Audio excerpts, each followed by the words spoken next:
Sveiki, nors vasarai pabaiga, bet turime labai karštų naujienų.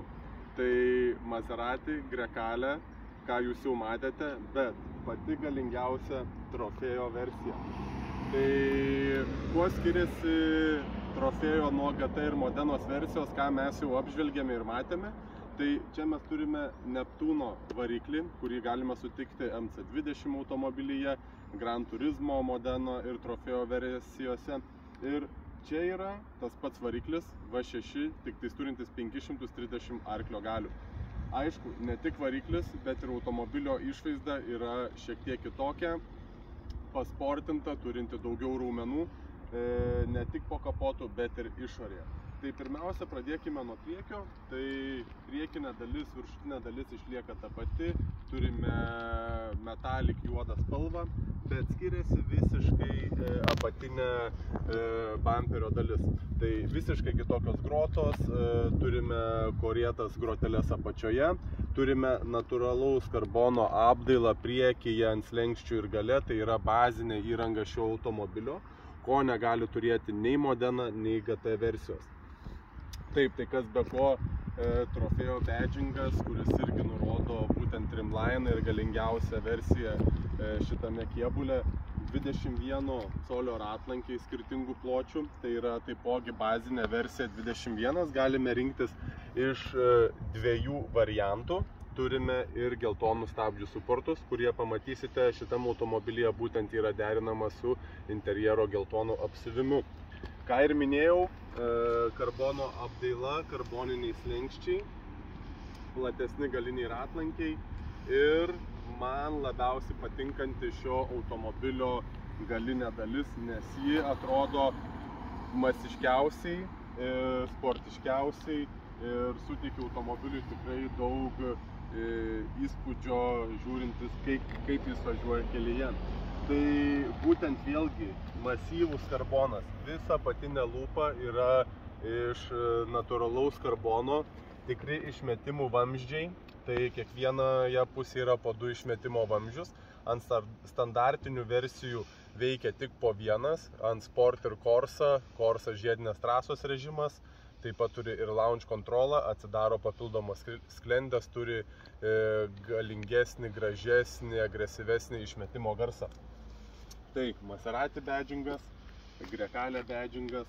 Ir kas įdomiausia, kalbant apie šį automobilį, apie jo išvaizdą ir dydį, kalbant apie išorę, tai yra tai, kad jis priklauso D segmentų, mažiems miesto visureigiams, kurie iš esmės šis automobilis yra Maserati Levante mažasis brolis. Tai, sakykime, žiūrint į matmenis, jis yra žemesnis, trumpesnis ir siauresnis už Maserati Levante automobilį, bet, kas yra įdomiausia, jo ratų bazė yra didesnė negu naujo 24 metų Porsche Cayenne. Tai ką tai sąlygoja? Mažesnis, trumpesnis kėbulas, bet platesnė ratų bazė. Tai automobilis apima daugiau vietos ant žemės, teoriškai jis yra dinamiškesnis, saugesnis ir geriau valdomas. Dar vienas aspektas, lyginant ne visiškai tiesioginį konkurentą, tai bagažinės tūris.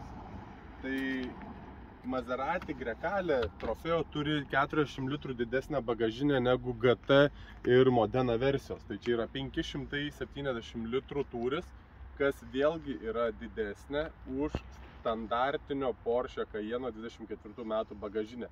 Netgi ne coupé bagažinė didesnė, o už standartinio SUV automobilio. Pasižiūrime, ką turime gale.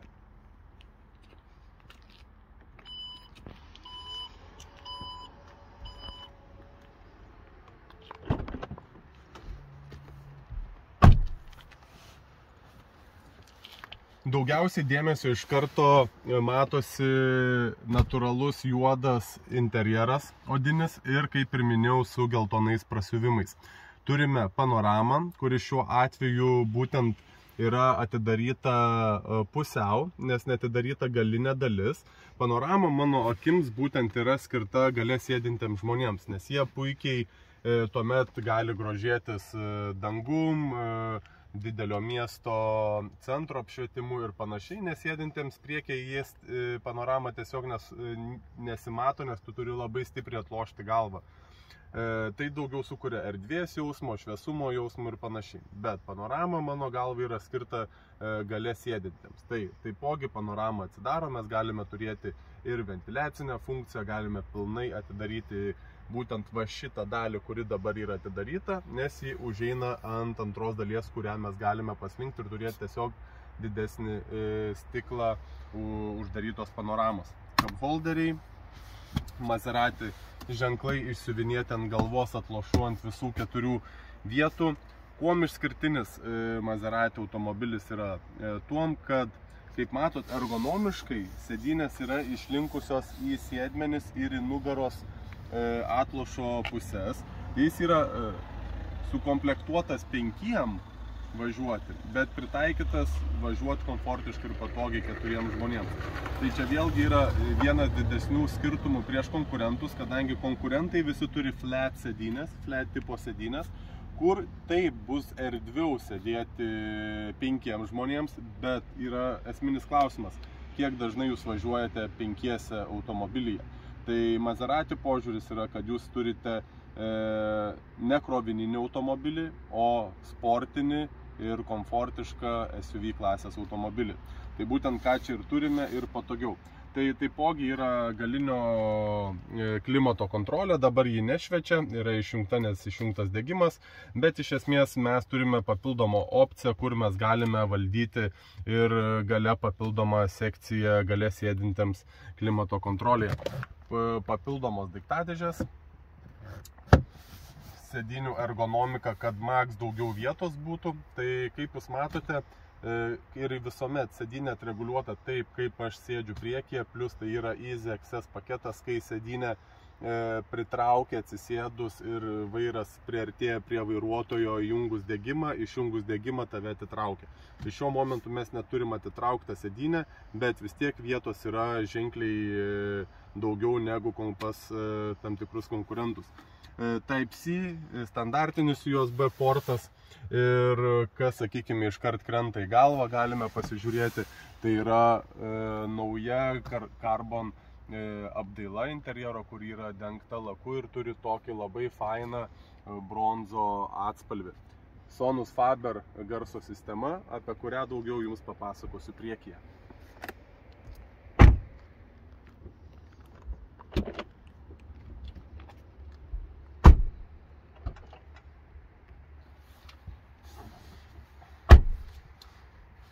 Taigi, ko nepaminėjau gale, tai matote taipogi mokama funkcija, tai yra temdyti gamykliškai stiklai, jie yra taipogi ir dvigubi.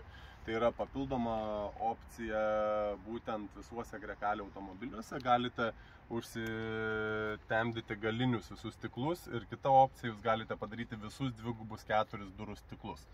Tai ką mes matome čia? Vėlgi tą gražią naują apdailą, kur yra ir ant durelių, ir pas mus centrinėje konsolėje.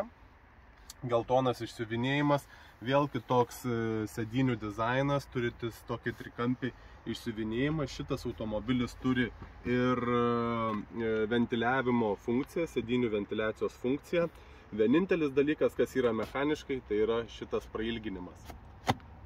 Visa kita, automobilis turi 14 padėčių elektrą valdomos sėdynės. Tai yra maksimali opcija, tai visos sėdynės yra valdomos per būtent šitos jungtukus arba per apatinį ekraną, tai galime dar valdyti šiek tiek ir šitos nugaros atlašus mus labiau spausti ir atitraukti. Siūlyčiau atkreipti dėmesį į Sonus Faber kolonėlės. Tai esminis skirtumas tarp bazinės įrangos yra tai, kad dizainas aliuminis yra ir apatinės kolonėlės, nes iš čia mes galime atskirti, kad tai būtent yra išplėstinė Sonus Faber garso sistema, kuri turi daugiau negu 1200 vatų ir turi 21 kolonėlę. Standartinė sistema tai taipogi yra puiki garso sistema, 14 kolonėlių su 800 vatų. Tai čia yra išplėsta versija, kuri skamba nerealiai ir tikrai kviečiu atvykti, pasibandyti ir palyginti. Toliau, sakykime, pats automobilis turi viską, ką turi ir GT ar Modena versijos automobiliai.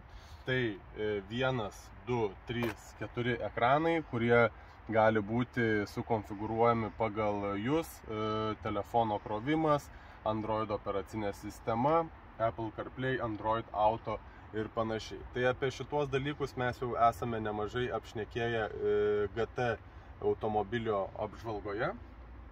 Ką verta paminėti, galbūt sakykim, tai bazinį įrangoj Alcantara lubos, mes čia turime ir papildomą mokamą opciją saugos paketą ir panašiai. Tai dar pasižiūrime, kaip skamba šitas automobilis, kuom skiriasi garsas nuo silpnesnių gamoje esančių variantų. Tai paprašysiu uždaryti duris.